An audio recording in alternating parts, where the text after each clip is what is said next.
ह्या सामान्य माणसाच्या दृष्टीने गरजेच्या आहेत. त्यामधल्या वादळामध्ये ह्याच्यामध्ये काही ट्रान्सफॉर्मर जळाले आहेत, काही पोल पडलेले आहेत, काही तारा तुटलेले आहेत. तर ह्या सुद्धा सूचना मला असं वाटतं आम्ही अधिकाऱ्यांना दिलेल्या आहेत. शेवटी सामान्य माणसाला गोरगरीब लोकांची कामं काय असतात ही कामं असतात. त्या बाबतीमध्ये त्यांना सूचना मी ह्या पद्धतीने दिलेल्या आहेत. आता मध्यंतरी काही लोकांचे फोन आले की तालुक्यामध्ये रासायनिक खताचा तुटवडा आहे, काही ठिकाणी युरिया मिळत नाही, काही ठिकाणी DAP मिळत नाही. आणि म्हणून मी जिल्हा परिषद COनाही फोन केला, कृषी आयुक्तांनाही फोन केला आणि त्यांना सांगितलं बाबा तुम्ही जो काही कोटा दिलेला आहे आम्हाला DAPचा असेल, युरियाचा असेल, तर त्याचा साठा मात्र आता लोकांना गरज आहे. आता काही लोक मका पेरतील, काही लोक खरीपाच्या पेरण्या करतील, काही लोक ऊसाच्या लागणी करतील. आणि ह्या सगळ्या गोष्टींसाठी बियाणं, खतं याची मुबलक उपलब्धता करणं ही प्रशासनाचं कामच आहे, सरकारचंच काम आहे. आणि म्हणून त्या बाबतीमध्ये सुद्धा आमचं लक्ष ह्या माध्यमातून निश्चितपणानं राहील. आज बऱ्याच ठिकाणी ट्रान्सफॉर्मर्स जळालेले आहेत. आता मी काल बेडशिंगला गेलो, अख्खं बेडशिंग गाव गेले 2 दिवस झालं पिण्याच्या पाण्यापासून बंद. तातडीनं फोन करून आज दुपारी 12च्या तिथला ट्रान्सफॉर्मर आम्ही चालू करून देतो. अशी बरीच गोष्टी आहेत त्या की ह्यामुळं सामान्य माणसाचं जे काम आहे त्यांनी हेल्पडे घालून त्याची कामं होत नाहीत. ह्या पद्धतीनं मला असं वाटतं आपण लोकांच्यासाठी तर या माध्यमातून आपण काम करतोय. त्याचबरोबर आता 2-3 प्रश्न महाराष्ट्रामध्ये विशेषतः आपल्या तालुक्यात निर्माण झालेले आहेत. तो पहिला प्रश्न दुधाचा प्रश्न. म्हणजे माझी तर वैयक्तिक डायरेक्ट मागणी अशी आहे आणि मी तसं विखे पाटील साहेबांशी बोललो आणि मी तसं एक पत्र पण तयार केलेलं आहे की 35 रुपये दुधाला हा दर असलाच पाहिजे. आणि तो शासनानं पुढाकार घेऊन जसं ऊसाला FRP आहे तसं दुधाला का असू नये. कारण मोठा वर्ग या महाराष्ट्रामध्ये विशेषतः दुष्काळी भागामध्ये हा दुधाचा व्यवसाय करतो, हा कष्टाचा व्यवसाय आहे. आणि हा व्यवसाय कुणी पण करू शकतो. भूमिहीनवाला व्यवसाय करू शकतो, महिला व्यवसाय करू शकतात, तरुण वर्ग व्यवसाय करू शकतो, शेतकरी व्यवसाय करू शकतो. आणि सुदैवानं आपल्या इंदापूर तालुक्यामध्ये दूध वाढीची एक चळवळ आहे, एक आवड आहे इंदापूर तालुक्यामध्ये दुधाचा व्यवसाय करणारी शेतकऱ्यांची. आणि मग आता कुठेतरी 27-28 रुपये दुधाचा दर झालेला आहे. खरं म्हणजे हा 35 रुपये दुधाचा दर असला पाहिजे. आणि ज्यावेळेस 35 रुपयाच्या खाली दर येईल त्यावेळेस त्याला अनुदान सुद्धा राज्य सरकारच्या मार्फत दिलं पाहिजे. जसं मध्ये 5 रुपयाचं अनुदान दिलं ते 2च महिन्याकरता होतं.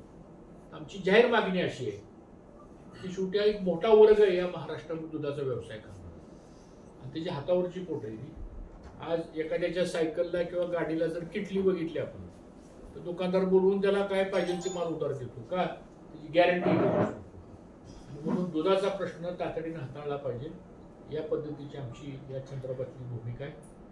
दुसरे विषय आता साखर उद्योगाच्या बाबतीतले आहेत. तर सुदैवानं आता अमित शाह साहेबांकडे सहकार खातं आल्यामुळं त्यामुळं 14 तारखेला पुण्यामध्ये आमची महत्त्वाची बैठक आहे. दिल्लीवरनं काय अधिकारी येणार आहेत, आमच्या फेडरेशनचे काय अधिकारी येणार आहेत.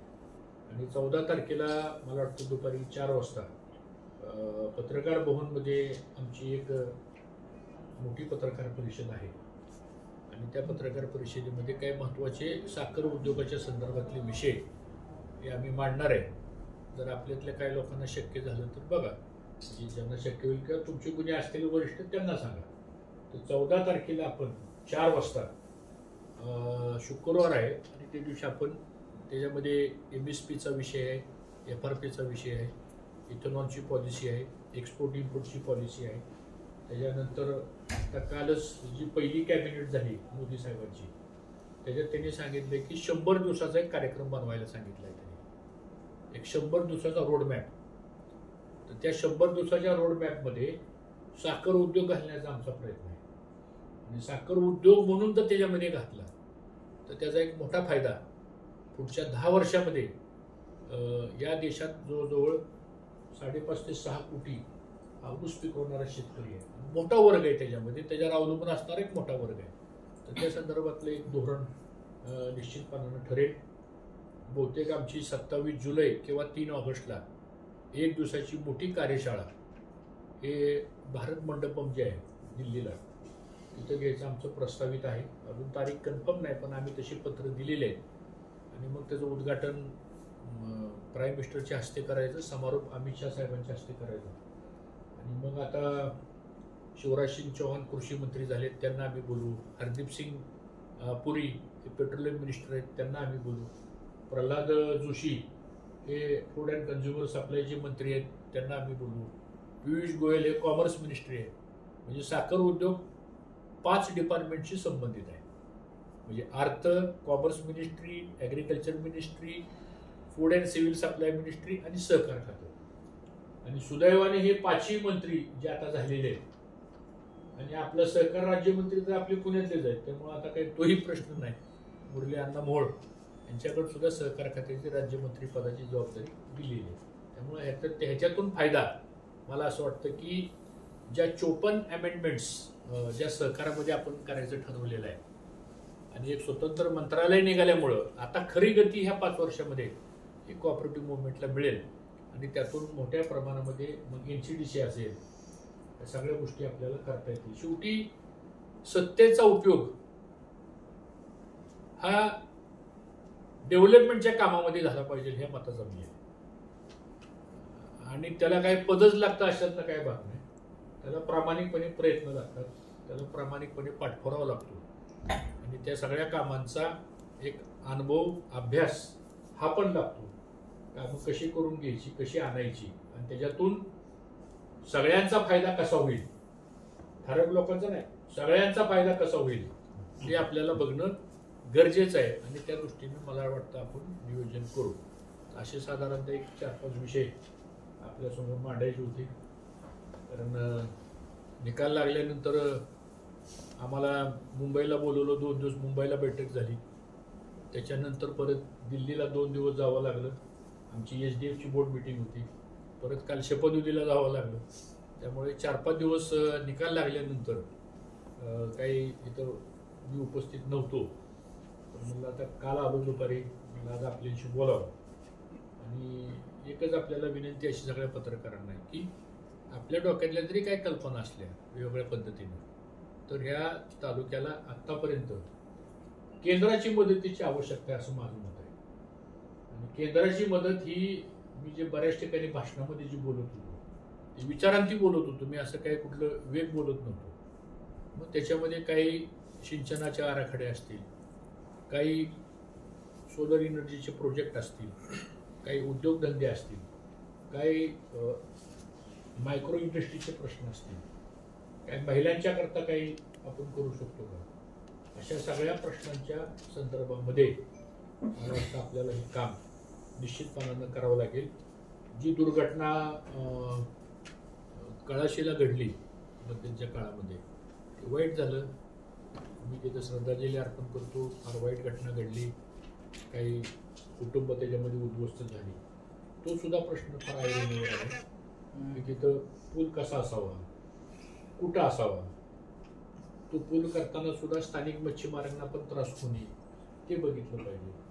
तिथं जे काही आता प्रवासी वाहतूक करणाऱ्या ज्या होड्या आहेत तिथं, त्याला काही स्ट्रीमलाईन करून त्यांची बी हातावरची पोट येतील. काही व्यवसाय करतात, काही 5-10 लाख रुपये गुंतवणूक करतात.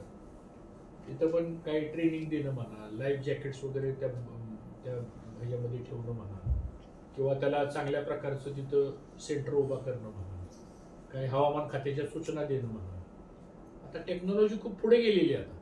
आता ह्या सगळ्या गोष्टी सुद्धा कळत न कळत आपल्याला शेवटी कुणी असू द्या, माणसाचा जीव महत्वाचा आहे. करतो कशासाठी आपण? जीवासाठीच करतो ना. हे आपला जीवच जर सुरक्षित नसेल तर ह्या सगळ्या गोष्टीचा उपयोग काय? म्हणून ह्या सगळ्या गोष्टीचा एक सातत्यानं समाजाचे प्रश्न डोक्यात ठेवून मला असं वाटतं काम करण्याची आवश्यकता आहे.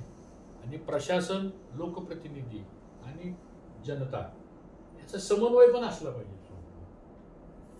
जर समन्वय नसेल आणि एखादी गोष्ट बरोबर असेल तर ती बरोबर म्हणलं पाहिजे आणि एखादी गोष्ट चुकली तर चुकलंही म्हणलं पाहिजे.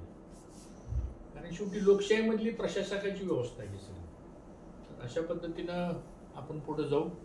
पुढच्या 1-2 दिवसामध्ये आमची तालुक्यातल्या भारतीय जनता पक्षाची इथं अध्यक्ष आलेले आहेत त्यांच्या परवानगीनं मी सांगतो आपल्याला की या 2 दिवसामध्ये बहुतेक 13 तारखेला सकाळी आमची भारतीय जनता पक्षाच्या तालुक्यातल्या प्रमुख कोर कमिटीची बैठक ही आम्ही घेतोय. 2-2.5 तास आम्ही एकत्र बसू. कुठं काय काय घडलं, कुठल्या गावात कसं झालं, कुठल्या बूथवर कसं मतदान झालं, काय झालं, कुठली टक्केवारी कमी झाली, कशी वाढली, काय हे सगळं निवडणुकीतले जे सारांश असतात सगळे, मग त्याच्यातलं मतदान कमी होण्याची कारणं काय वगैरे वगैरे याचा शोध तर घ्यावाच लागेल आपल्याला. आणि तो आम्ही घेऊ आणि त्या पद्धतीनं जिथं आम्हाला दुरुस्त्या करणं आवश्यक आहे तिथं आम्ही दुरुस्त्या करू. जिथं आम्ही कमी पडलो तिथं प्रयत्नाची पराकाष्ठा करू. अशा पद्धतीचं धोरण हे भारतीय जनता पक्ष म्हणून आमचं त्या ठिकाणी राहील. काही तालुक्यामधले, राज्यामधले काही सामाजिक प्रश्न निर्माण झालेले आहेत. काही काही समाजामध्ये कळत न कळत बाबा गैरसमज का झाला, कोणकोणते विषय पुढे आले, हे सगळे जी संपूर्ण माहिती येते आमच्यापर्यंत. सगळी प्रचाराच्या दरम्यान पण आमच्यासमोर काही माहिती यायची. त्या सगळ्या गोष्टी दुरुस्त करू आपण. आता सगळ्या समाजाला बरोबर घेऊन जाऊ. सरकार काय कुठल्या एका समाजाचं न कुठल्या एका पक्षाचं असत नाही. निवडणुकीपर्यंत पक्ष असतील. एकदा निवडणूक झाल्यानंतर जे सरकार स्थापन होतं ते सरकार ह्या देशातल्या सगळ्या जनतेचं सरकार असतं. त्या जनतेमध्ये असणाऱ्या विविध जाती धर्मांच्या लोकांचं सरकार असतं ते. आणि त्याचं प्रतिबिंब ज्याला म्हणतो आपण गव्हर्नमेंटचं, हे त्या दृष्टीने रिफ्लेक्ट झालं पाहिजे. आणि त्या पद्धतीचं नियोजन आपण करू. चर्चेत होईल. काही गोष्टी अंतर्मुख होण्याची आवश्यकता आहे. काही गोष्टी कुठं नेमकं कशामुळं घडलं हे तर बऱ्यापैकी तुम्हालाही माहिती, बऱ्याचशा गोष्टी मलाही माहिती, कार्यकर्त्यालाही माहिती. या सगळ्या गोष्टीचा आपण मार्ग काढू. निवडणुका येतात जातात, ही काही आज नाही. मी माझ्या आयुष्यामध्ये जवळजवळ 13-14 निवडणुका लढवलेला माणूस आहे. मी तसं काही अनुभव प्रत्येक निवडणुकीमधनं मी असा विचार करतो, प्रत्येक निवडणुकीमधनं शिकण्यासारखं असतं. म्हणजे मगाशी शब्द उच्चारला तो अगदी रास्त आहे की शिकण्यासारखं असतं. म्हणजे आम्ही आतापर्यंत बऱ्याच निवडणुका जिंकत आलो, तिथं आम्ही शिकलो. काही निवडणुकामध्ये थोडंसं आम्ही कमी पडलो, ते शिकलो आम्ही. कालच्या निवडणुकीमध्ये आपण कमी पडलो, ते शिकावं लागेल आपल्याला का कमी पडलो. ठीक आहे, शेवटी तो मतदार आहे, त्या मतदाराच्या मनात काय आहे, त्या मतदाराच्या डोक्यात काय चाललेलं असतं, त्याचा अभ्यास राज्यकर्ते म्हणून करावाच लागतो आपल्याला. It is a political science सांगतो तुम्हाला. आणि त्याचा अभ्यास करूनच नेमकं आपण कुठपर्यंत गेलं पाहिजे, आपण या बाबतीमध्ये का कमी पडलो हे थोडंसं, आणि ते मोकळ्या मनानं झालं पाहिजे. बऱ्याच वेळा काही लोकांच्या चुका काढल्यानंतर त्यांना आवडत नाही, तसं नाही चालत. ते शेवटी या गोष्टी मोकळेपणानं उद्या बाबा इथं हा प्रॉब्लेम झालेला आहे, अशा गोष्टी आपण करू बसून सगळं. अशा ह्या विषयाकरता आज तुम्हाला इथं बोलवलं होतं. दर 8 दिवसाला 15 दिवसाला आपण भेटत जाऊ. कारण तुम्ही सगळे पत्रकार एक महत्त्वाचे जबाबदार नागरिक आहात. आमच्यापेक्षा जास्त लोकसंपर्क तुमचा असतो सगळ्याच कारणांनी. त्यामुळं तुमचं सगळ्या कारणांनी म्हणजे लोक भेटणं जाणं, कुठं काय बोललं हे सातत्यानं सारखं सातत्यानं संपर्क असतो. आपण आला, धन्यवाद.